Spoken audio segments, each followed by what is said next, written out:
From the bottom of my heart, I care about you, and I care about your family, and I'm going to do everything I can for those who didn't vote for me to ultimately make them be proud that I am their governor.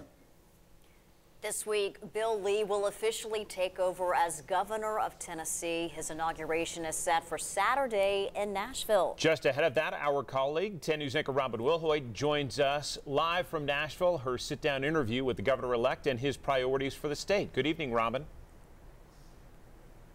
Good evening, Beth, John. Thank you very much. Good evening from a very cold and gray Nashville, I might add. But yes, Nashville setting the stage for the inauguration of Governor-elect Bill Lee, who will become the 50th governor of Tennessee on Saturday. But truly, he unofficially started the job the day after he was elected in November. He had a press conference that day after with Governor Haslam, and since then he has been pulling together his administration.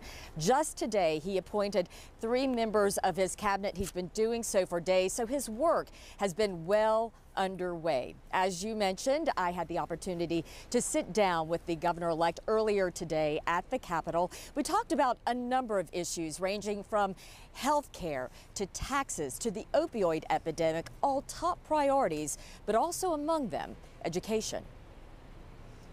For every kid in Tennessee deserves to have a high-quality education. And most of our kids are going to be educated through our traditional public school system, so we have to make certain that whatever we do strengthens the public school system in our state, supports teachers who are where the rubber meets the road, and those are priorities.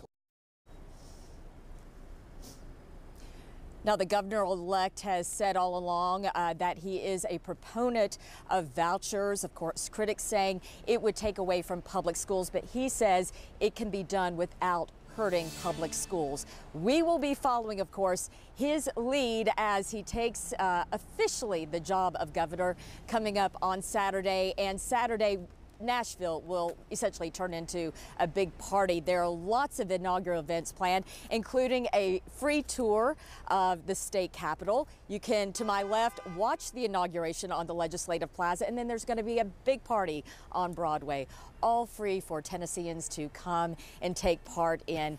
And of course, we will be covering that. But for now, Beth and John, we'll send it back to you. Robin Wilholt live in Nashville tonight. Thank you. Well, the Knoxville City Council is meeting right now. Several topics